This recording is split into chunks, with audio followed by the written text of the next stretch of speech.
Today on CityCast Boise, we've been talking nonstop about a possible Amtrak train that would connect us to Salt Lake. And we know some of y'all are as excited as we are. But is SLC all aboard? We're pitching the idea to CityCast Salt Lake's Ali Vallarta because we gotta know, is our train enthusiasm mutual, or does Boise have some major pick-me vibes?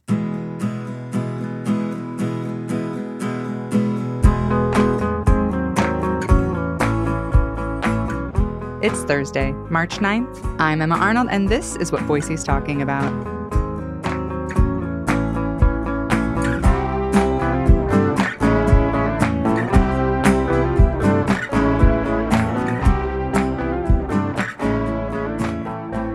Frankie Barnhill, lead producer of CityCast Boise, and Emma Arnold, host of CityCast Boise. You guys came in hot on the company Slack with enthusiasm over the idea of an Amtrak train that would connect our cities.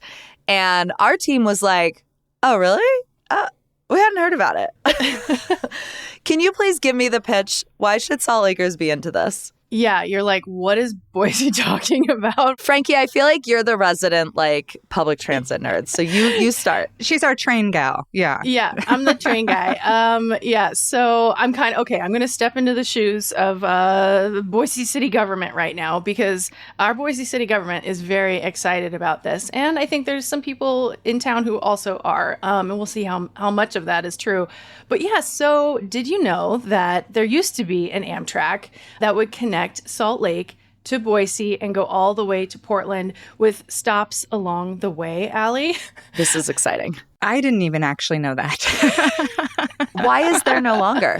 So poor ridership, which went. So that's a big cloud that's hanging in the background that we can talk about later. But yeah, it ended in the late 90s. It was called the Pioneer Route. Of course. And yeah, right. Of course. Very pioneering. And right now, there's this opportunity because of Amtrak Joe, our president, Joe Biden, who's really... Joseph Robinette Amtrak Biden Jr.? Yes. Who's really into trains. And in all reality, the infrastructure bill from a couple years ago set aside a bunch of money to look into bringing back some old Amtrak routes. And the Pioneer Route is one that's a possibility. I mean, personally, I'm into it. There was a time, speaking of presidents that love trains, during the Obama era, that the Obama administration dreamt of connecting the United States by rail, and Salt Lake would have been kind of like the Western hub.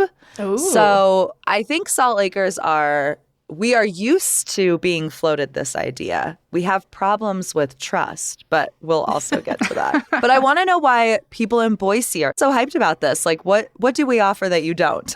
Well, our mayor met with the CEO of Amtrak last year, and then she met with your mayor, Ali, the mayor of Salt Lake. And Boise City's government we're stoked.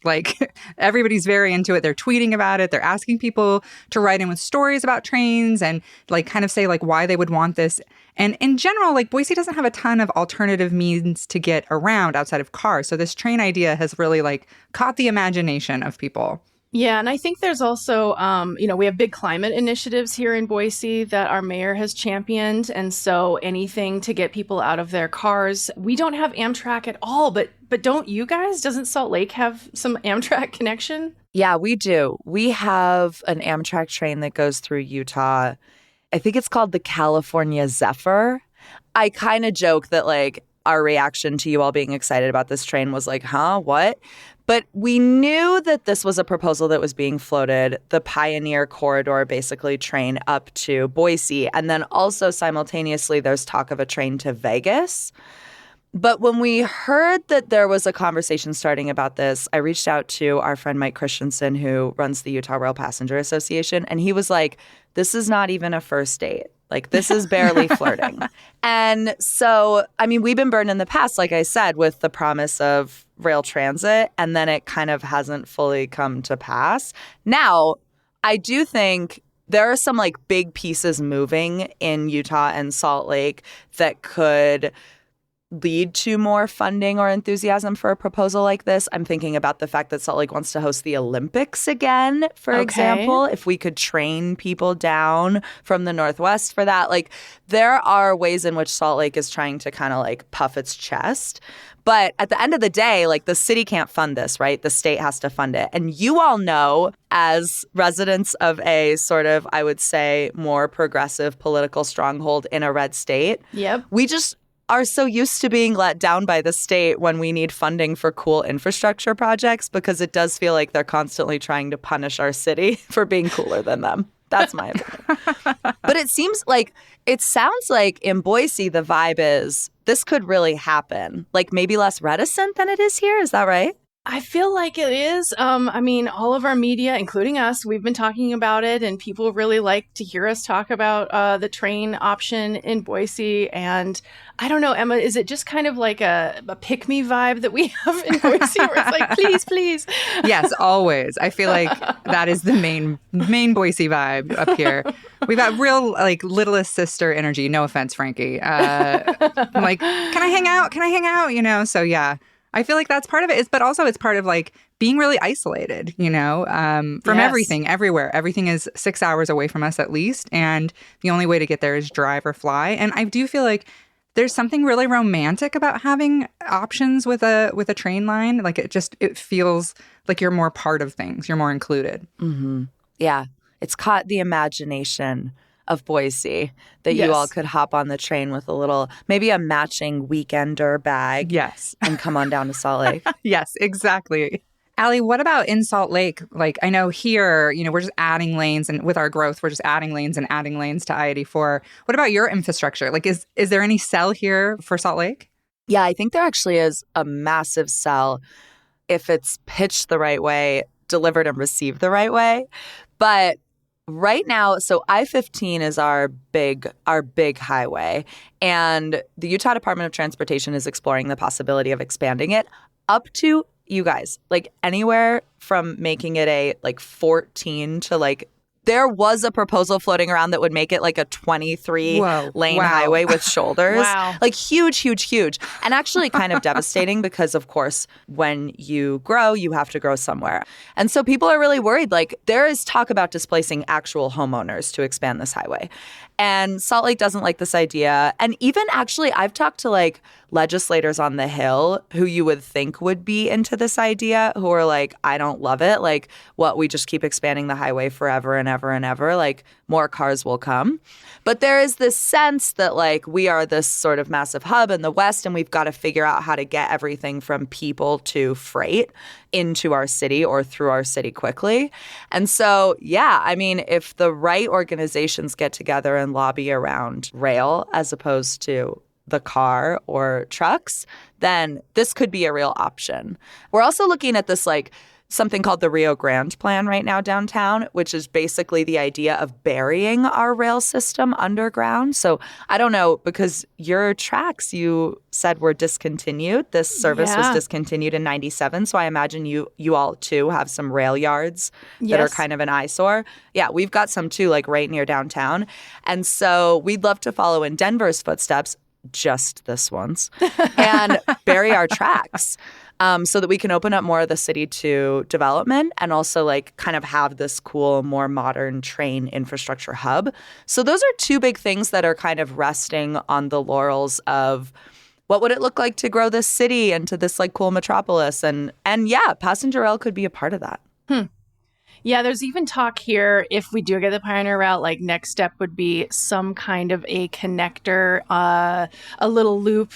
Maybe it's a light rail, which, jealous that you have light rail. We do not. That would take people from downtown to the airport and around. And so it's kind of once you start talking about a train, then there's okay, but also we could do this. And what about that? And, it's pie in the sky right now, but people are excited to at least dream about it train right now. Yeah. I'm picturing you, Frankie, under the Christmas tree with a train set. Yeah. Were you that kid? Were you building tracks around the house? I totally had a train track around my Christmas tree.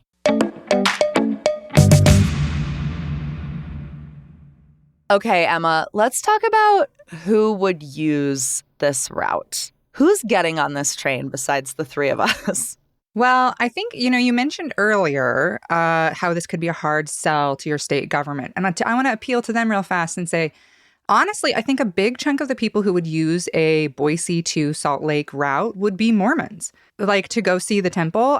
Growing up, a lot of my Mormons friends, they definitely made the trip at least once a year to go to Salt Lake and see the temple and do the tour and stuff. So I'd say Mormons and people who want to go to IKEA. Because we do not have an IKEA in Boise. It's a big sell. I know I have driven to Salt Lake to get furniture. So yeah, Mormons and people who want to go to IKEA. That's what I think. Well, and the big temple in downtown Salt Lake is currently being remodeled. I think the grand opening is set for like 2030 or something.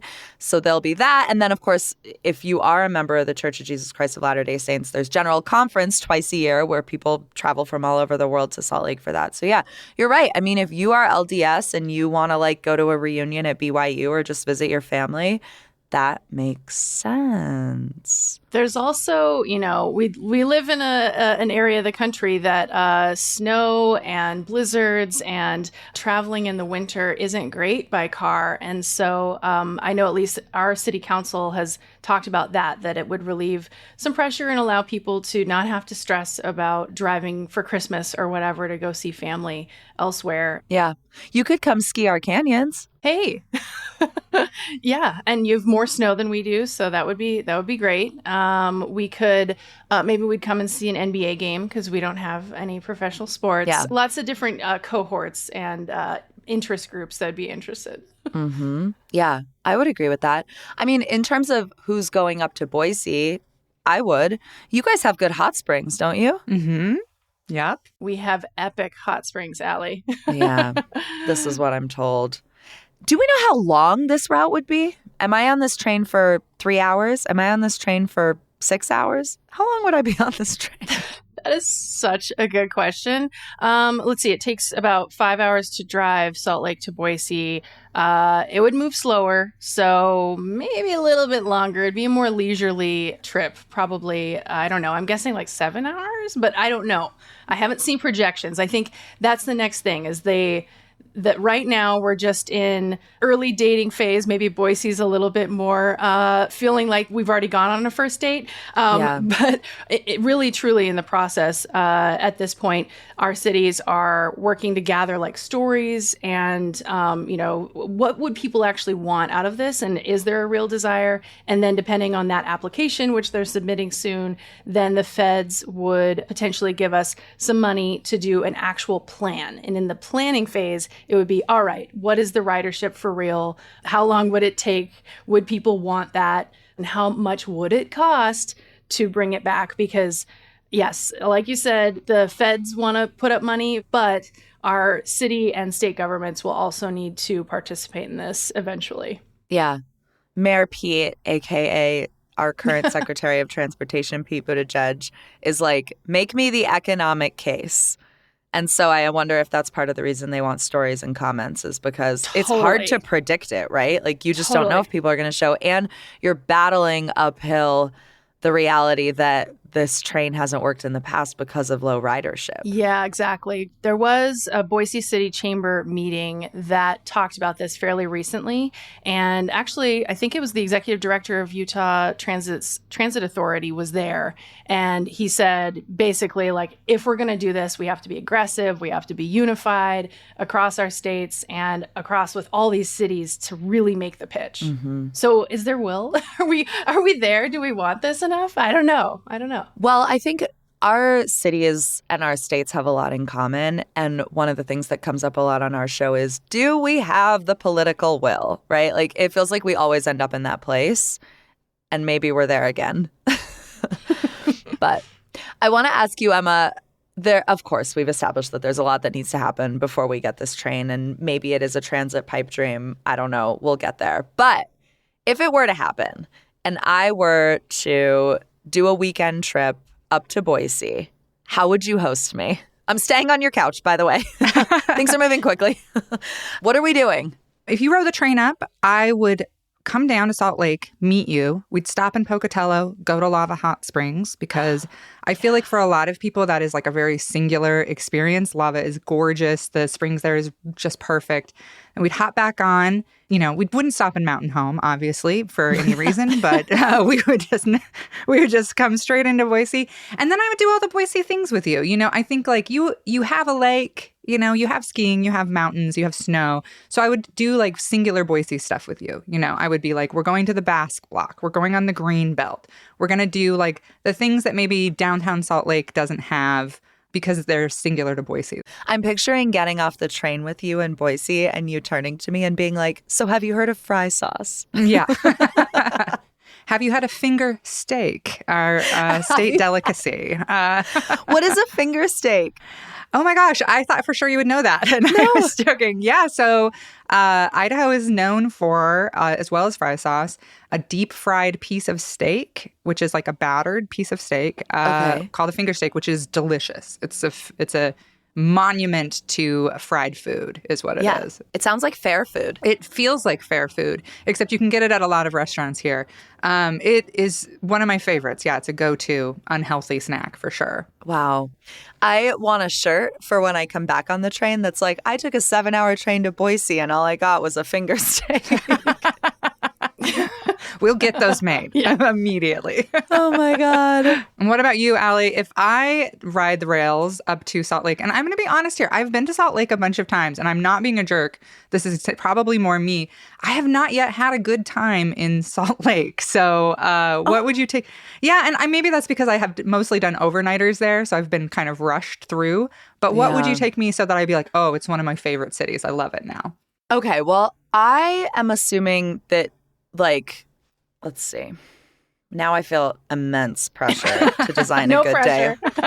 Okay, here's where we're going to start. We are going to start at the weirdest little spot in the city. It's called Gilgal Gardens. Are either of you familiar with it? No. Okay, so basically what this is this guy who was a religious sort of zealot. He was Mormon, loved his faith, loved his God, was so enthusiastic about his religion that he turned his backyard into a sculpture garden. And so it's this weird sculpture garden. Like the stuff is weird. Like there's like a giant foot. There's a sphinx that is Joseph Smith's head on like Incredible. a sphinx. I'm so sold already. There is all kinds of weird sculptures back there. But the coolest thing about it is that like half of the journey is finding it because he built this in his backyard. So it's in kind of a historic neighborhood. So it's just like in a backyard. Like you just kind of wander. You get a nice coffee and you kind of wander your way in. So we're going to Gilgal Gardens where I'm going to be like, welcome to the weirdest plot of soil in the weirdest little city in America.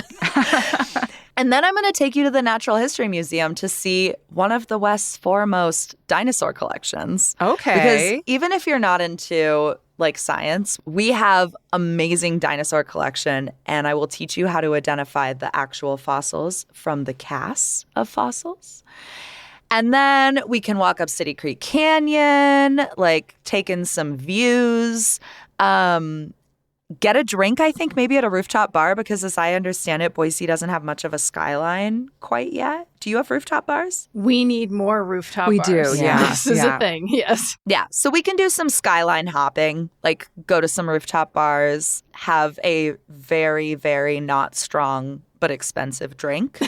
And then yeah, we're going to go see sports, like catch a Jazz game in the spring, or if it's summer, we have a professional soccer team, Real Salt Lake, and our soccer stadium was just named one of the most beautiful MLS stadiums in the country. So, and we can take the train there. Like you could even probably get on the train after the soccer game and like head straight back up to Boise overnight. I love this day. This sounds like an amazing day. I'm totally in. You're going to have fun in Salt Lake, I promise, Emma. I promise. Okay, you two. Thank you for the chat. Frankie, you're such a transit nerd. I love it. Thank you for bringing the facts. Emma, it's great to see you. And I don't know, I'll see you guys on the rails. Thanks, Allie. See you in the dining car. Yeah. That's right.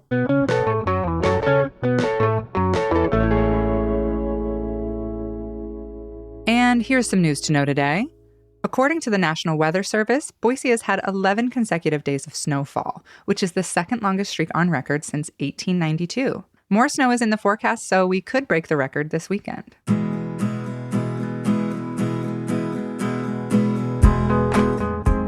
That's all for today here on CityCast Boise. If you enjoyed the show, why not tell a friend? Leave us a review and subscribe to our Hey Boise newsletter. We'll be back tomorrow morning with George Prentice, rounding up the week's news and talking Oscar predictions. Bye!